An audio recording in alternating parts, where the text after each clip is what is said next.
भवतां सर्वेषां स्वागतम। संस्कृत शिक्षण की इस 8वीं कक्षा में मेरे प्यारे मित्रगण एवं विद्यार्थियों को सस्ने नमस्कार। आज की इस कक्षा में संस्कृत शिक्षण के लिए जिस कड़ी को हमने कक्षा 7 में अर्थात जो वीडियो 7वां था जिसको बीच में छोड़ दिया था उसी के आगे ले रहे हैं। तो वहां पे हमने बात की थी कि सप्तमी विभक्ति में क्या क्या रूप बनते हैं। तो मैंने बताया था कि पुल्लिंग में एक ही मात्रा लगाते हैं और स्त्रीलिंग में याम हम जोड़ते हैं, ठीक है। और प्रश्नवाचक में कुत्र का प्रयोग किया जाता है। यहां तक हमारी बात हो गई थी और उसमें से कुछ अभ्यास मैंने आपको करने के लिए दिए थे। तो सर्वप्रथम जो विद्यार्थी मित्रगण प्रथम बार मेरे चैनल पे आए हैं वो कृपया इस चैनल को सब्सक्राइब करें ताकि नए नए वीडियो आपको लगातार मिलते रहें और आप इससे जुड़े रहें और संस्कृत में उत्तरोत्तर वृद्धि करते रहें। तो देखिए आज की इस कक्षा में कल की जो बात हुई थी उसी के बारे में बात करते हैं कि आज का कुछ अभ्यास हम करते हैं और उस अभ्यास को आपको अपनी कॉपी में भी नोट करना है और कॉपी में नोट करने के बाद उसका अभ्यास भी आपको लगातार करना है। देखिए पहला है अभ्यासम कुर्मः। अभ्यास करते हैं। क्या अभ्यास करना देखिए। श्रुतः, इसका प्रयोग में बता दिया श्रुतः। मैंने एक तरफ लिखा है श्रुतः, एक तरफ लिखा है पुस्तकम, फिर एक तरफ लिखा है ग्रामः, एक तरफ लिखा है गृहम, एक तरफ लिखा है वाटिका, एक तरफ लिखा है फलम, एक तरफ लिखा है शाला, एक तरफ लिखा है शिक्षक है, एक तरफ लिखा है लेखनी, एक तरफ लिखा है मसी, एक तरफ लिखा है नदी, एक तरफ लिखा है मीना। ठीक है। देखिए श्रुतः का मतलब सबको पता है थैला या बैग होता है। पुस्तकम का पुस्तक, ग्राम्य का गांव, गृहम का घर, वाटिका सबको पता है रामायण में भी अशोक वाटिका का प्रसंग आया था तो वाटिका सबको पता है बगीचा। ठीक है। फलम फल, शाला, शाला को विद्यालय भी कहते हैं या शाला कहते हैं। शिक्षक है, लेखनी सबको पता है पेन। मसी शाही, नदी, नदी का मतलब सब जानते हैं। और मीना यानी मछली, मीना यानी मछली। देखिए आगे मैंने जोड़ा है अस्थि। क्या जोड़ा है? अस्थि। आपको क्या करना है? आपको सप्तमी विभक्ति का यहां पे प्रयोग करना है। किसका प्रयोग करना है मैं लिख देता हूं। देखिए सप्तमी विभक्ति का आपको यहां पे प्रयोग करना है। क्या प्रयोग करेंगे सप्तमी का? देखिए श्रुते पुस्तकम अस्ति, थैले में पुस्तक है। पहला बनाना है श्रुते पुस्तकम अस्ति, अर्थात जो भी ये सारे हैं इनमें सप्तमी का प्रयोग आपको करना है। तो श्रुते के अनुसार ये ग्राम्य बनाओगे। वाटिका, ये स्त्रीलिंग है तो यहां याम लगाओगे। वाटिकायाम फलम अस्ति, बगीचे में फल है। शाला में भी वही बनाओगे याम लगा के। लेखनी में भी याम, नदी में भी याम। ठीक है। अर्थात पेन में स्याही है, नदी में मछली है, शाला में यानी विद्यालय में शिक्षक है, वाटिका में फल है। मैंने आपको बता दिया, इनको अपने आप करोगे आप। किसी भी तरह की कोई भी समस्या या प्रॉब्लम हो तो आप मुझे कमेंट बॉक्स में कमेंट कर सकते हैं या मेरे व्हाट्सएप पर आप मुझे वैसे मैसेज कर सकते हैं जो मुझसे व्हाट्सएप से जुड़े हुए हैं। इसी प्रकार देखिए दूसरा अभ्यास, द्वयम मिलित्वा, अर्थात दो को मिलाकर, यानी द्वयम मिलित्वा वाक्यम निर्माणम कुरुत, दो को मिलाकर वाक्यों का निर्माण करो। कैसे? देखिए अब मैंने यहां पे कुछ राज्यों के नाम लिखे हैं और कुछ उनके जिलों या राजधानियों के नाम लिखे हैं। तो आपको ये इसी में भी सप्तमी का प्रयोग करते हुए बनाना है। ठीक है। कैसे? मैंने लिखा है लखनऊ उत्तर प्रदेश है, भोपाल है मध्य प्रदेश है, मैसूर है कर्नाटक है, जयपुर है राजस्थान है। ठीक है। तो कैसे बनाओगे? लखनऊ कहाँ है? उत्तर प्रदेश में है। अस्थि देखो मैंने लास्ट में जोड़ दिया अस्थि, इसका मतलब है। तो कहां लगाओगे सप्तमी? लखनऊ कहाँ है? उत्तर प्रदेश में। भोपाल कहाँ है? मध्य प्रदेश में। मैसूर कहाँ है? कर्नाटक में। जयपुर कहाँ है? राजस्थान में। तो कैसे बनाओगे? लखनऊ उत्तर प्रदेश से अस्ति। एक ही मात्रा कहाँ लगी? उत्तर प्रदेश से, सप्तमी इसमें लगेगा। भोपाल है मध्य प्रदेश से अस्ति, मैसूर है कर्नाटक के अस्ति, जयपुर है राजस्थाने अस्ति। ये आपको वाक्य अपनी कॉपी में बनाने हैं और कोई समस्या हो मुझसे बेझिझक पूछ सकते हैं। समस्या नहीं आएगी आपको, जब मेरे साथ लगातार पढ़ते रहोगे तो इसी प्रकार आपको वीडियोज मिलते रहेंगे और आप अच्छे से इसका अनुसरण करते रहोगे तो आप संस्कृत बहुत जल्दी सीख जाओगे। देखिए अब हम एक श्रृंखला बनाते हैं। क्या बनाते हैं? श्रृंखला। देखिए मैंने लिखा है श्रृंखला। क्या लिखा है? ये देखिए श्रृंखला। श्रृंखला का मतलब क्या होता है? एक कड़ी। कड़ी कैसे बना? देखिए मैंने आपसे पूछा भवतः गृहम कुत्र अस्ति, भवतः गृहम कुत्र अस्ति, आपका घर कहाँ है। कल मैंने बात की सप्तमी में हमेशा कुत्र आएगा, कहाँ। तो वो दोबारा बना रहा हूं, भवतः गृहम कुत्र अस्ति। भवतः यानी आपका, गृहम यानी घर, कुत्र यानी कहाँ, अस्ति यानी है। आपने जवाब दिया मम गृहम भारत देशे अस्ति, मेरा घर भारत देश में है। मेरा घर कहाँ है? भारत देश में है। तो भारत देश में सप्तमी आई, मेरा घर भारत देश में है। फिर मैंने पूछा इसी के बाद कि भारत देशे कुत्र अस्ति, भारत देश में कहाँ है। पहले मैंने पूछा आपका घर कहाँ है, आपने कहा मेरा घर भारत देश में है। फिर मैंने पूछा भारत देश में कहाँ है, भारत देशे कुत्र अस्ति, भारत देश में कहाँ है। तो आप कहेंगे भारत देशे दिल्ल्याम अस्ति, भारत देश में दिल्ली में है। दिल्ल्याम, देखो दिल्ली मूल शब्द है तो क्या बना? दिल्ल्याम। दी लय फिर आधा लय फिर या और में, दिल्ल्याम अस्ति, भारत देश में दिल्ली में है। मान लीजिए कोई जयपुर में है तो क्या कहेंगे? भारत देशे जयपुरे अस्ति, भारत देश में जयपुर में है। मान लीजिए महाराष्ट्र में है तो भारत देशे महाराष्ट्र अस्ति। मान लीजिए उत्तर प्रदेश में तो भारत देश से उत्तर प्रदेश से अस्ति। ऐसे लिख सकते हैं, ठीक है। तो पहला पूछा आपका घर कहाँ है, आपने कहा भारत देश में है। फिर मैंने पूछा भारत देश कहाँ है, भारत देश में कहाँ है, तो आपने कहा भारत देश में दिल्ली में है या जयपुर में है या जहां भी आपका है वो लिख सकते हैं, ठीक है। फिर मैंने पूछा दिल्ल्याम कुत्र अस्ति, दिल्ली में कहाँ है, दिल्ली में कहाँ है। तो आप मान लीजिए सादरा में रहते तो आप कह सकते हैं दिल्ल्याम सहादरायाम अस्ति, याम, ठीक है। दिल्ली में सहादरा में है, सहादरायाम कहां लिखोगे? सहादरायाम, दिल्ली में सहादरा में है। मान लीजिए दिल्ली में नहीं है, जयपुर में है मान लीजिए, तो जयपुर में लिख सकते हैं आप जयपुरे। मान लो जयपुर में कहीं भी है, मान लीजिए वैशाली नगर में है तो जयपुरे वैशाली नगरे अस्ति, जयपुर में वैशाली नगर में है। इसी प्रकार सादरायाम कुत्र अस्ति, सहादरा में कहां है। अब मैंने पूछा सहादरा में कहां है तो आपने फिर उत्तर दिया सहादरायाम झिलमिल कॉलोन्याम अस्ति, सहादरा में झिलमिल कॉलोनी में है।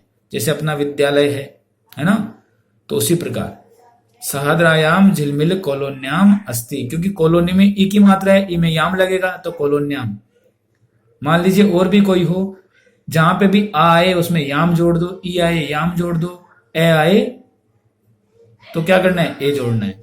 तो सहादरायाम झिलमिल कॉलोन्याम अस्ति, सहादरा में झिलमिल कॉलोनी में है। तो यहां तक पूरी बात हुई। दोबारा देख लीजिए एक बार कि भवतः गृहम कुत्र अस्ति, आपने कहा मम गृहम भारत देश से अस्ति। फिर मैंने पूछा भारत देश से कुत्र अस्ति, फिर आपने कहा भारत देश से दिल्ल्याम अस्ति। फिर मैंने पूछा दिल्ल्याम कुत्र अस्ति, तो आपने कहा दिल्ल्याम सहादरायाम अस्ति। फिर मैंने कहा सहादरायाम कुत्र अस्ति, तो आपने कहा सहादरायाम झिलमिल कॉलोन्याम अस्ति।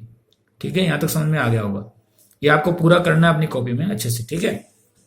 अब देखिए आगे, अब आपकी दिनचर्या की बात करते हैं हम कि अहम पंचवादने उत्तिष्ठामि, मैं 5 बजे उठता हूं। देखिए समय वाला चैप्टर हमारा हो चुका है पहले, लेकिन थोड़ा सा चेंज इसलिए मैं आपको बता रहा हूं कि यहाँ पे सप्तमी विभक्ति का प्रयोग किया वादने में, क्योंकि पहले हमने वादनम बताया था कि अगर कोई समय पूछता है क्या समय है, तो मैंने क्या बताया था आपको कि पंचवादनम 5 बजे हैं। अब यहाँ कितने बजे उठते हो, तो अहम पंचवादने, वादनम था तो एक ही मात्रा लग गई वादने, उत्तिष्ठामि, मैं 5 बजे उठता हूं। ठीक है, फिर मैंने पूछा भवान कदाह उत्तिष्ठामि, माफ कीजिएगा, भवान कदा उत्तिष्ठति, ये उत्तिष्ठामि नहीं होगा, उत्तिष्ठति होगा। क्या होगा? उत्तिष्ठति। भवान कदा उत्तिष्ठति। आप, भवान यानी आप, कदा यानी कब। देखिए यहां प्रश्नवाचक क्या बन रहा है। देखिए एक समय के लिए मैंने बताया था आपको कि कति, अगर संख्यावाचक आए तो कति करना है, और समय के लिए कदा। समय के लिए क्या आएगा? कदा। भवान कदा उत्तिष्ठति, आप कब उठते हैं? तो आपने क्या कहा? अहम पंचवादने उत्तिष्ठामि, अहम पंचवादने उत्तिष्ठामि। अब इसमें देख लीजिए, क्योंकि भगवान आपको कह रहे हैं तो इसलिए उत्तिष्ठति आया प्रथम पुरुष एक वचन, और मेरे लिए स्वयं के लिए उत्तिष्ठामि आएगा, ये बता चुका हूं मैं पहले। इसी प्रकार अगला प्रश्न है, भगवान कदा दंत धावनम करोति, आप कब दंत धावनम अर्थात ब्रश करते हैं? दंत धावनम आया समझ में? भगवान कदा दंत धावनम करोति, आप कब दंत धावनम यानी ब्रश करते हैं? तो इसका मतलब अहम, मान लीजिए आप 6:30 करते तो क्या लिखोगे? 6:30 दंत धावनम करोमि। यहां समय अपने आप लिखेंगे आप, जो भी आप चाह रहे हैं, ठीक है। इसलिए मैंने इसको खाली छोड़ा है, ब्लैंक छोड़ा है।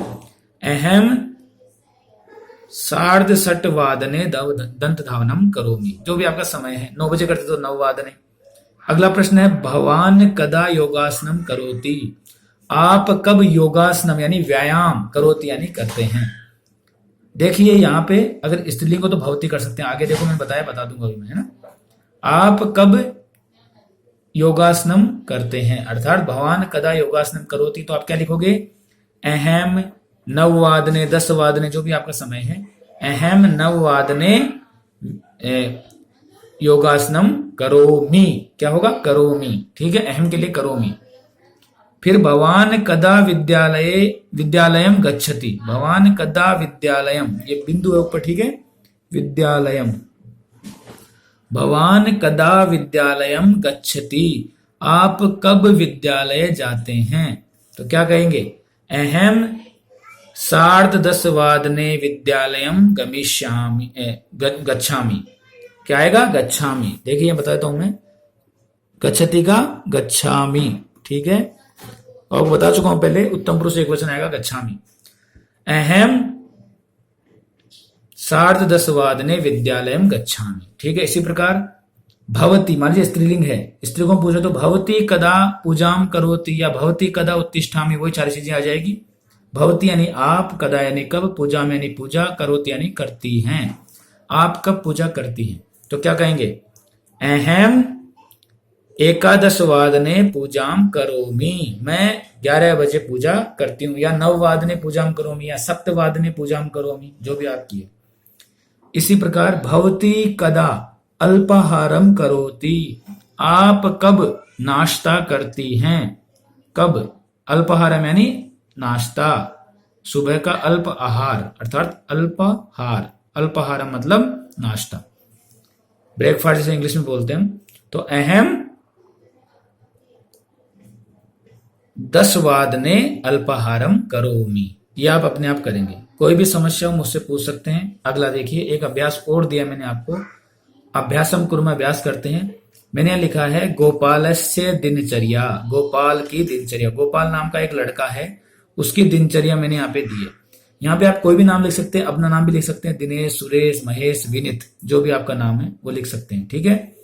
इसी प्रकार अगर स्त्रीलिंग है तो अपना नाम लिख सकते हैं, जैसे कृतिशा, ठीक है, अनीशा, जो भी आपका नाम है, या अनीता, जो भी आपका नाम है वो आप यहाँ पे लिख सकते हैं, ठीक है। इसी प्रकार देखिए, मैंने पहला लिया है गोपाल है, यहाँ टाइम दे दिया, उत्तिष्ठति। गोपाल कितने बजे उठता है? 5 बजे। क्या लिखोगे यहाँ? 5:15 उत्तिष्ठति, गोपाल है 5:15 उत्तिष्ठति, अपने आप बनाओगे।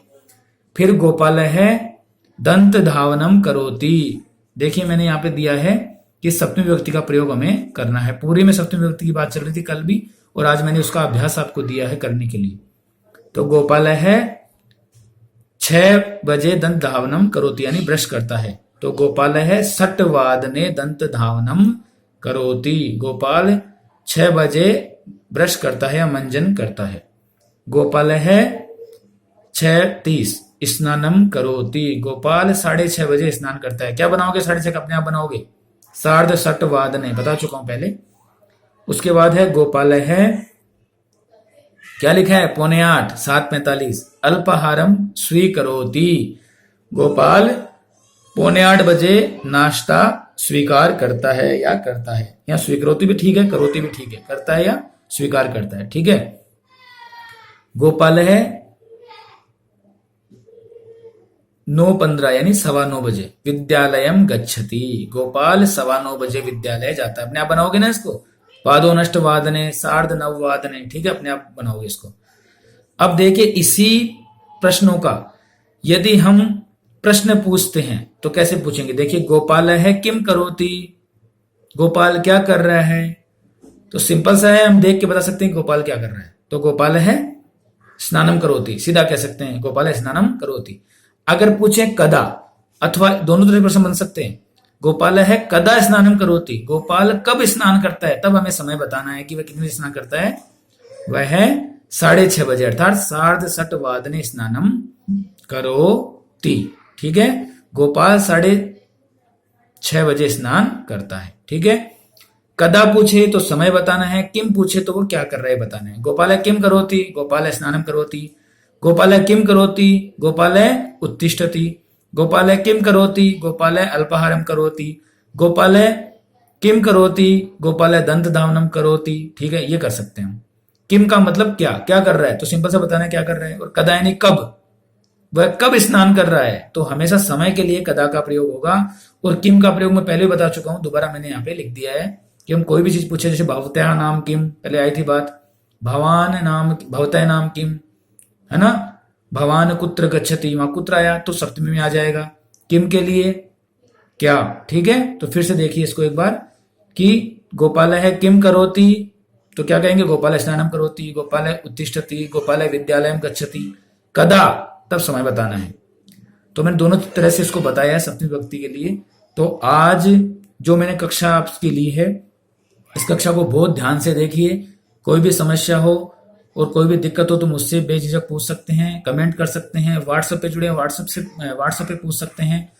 और सबसे बड़ी बात यह है कि ये जो मैंने कक्षा ली है आपकी, ये 6वीं, 7वीं, 8वीं, 9वीं, 10वीं, 11वीं और 12वीं, क्योंकि समय का प्रश्न बोर्ड में जरूर आता है, 6 में भी आता है और 7th में भी आता है, 8th में भी आता है, 1-2 क्वेश्चन, ज्यादा नहीं आते हैं, लेकिन 4 क्वेश्चन से लेके 5 क्वेश्चन 10वीं, 11वीं और 12वीं में जरूर आते हैं। 9th में भी समय का क्वेश्चन 1 आता है।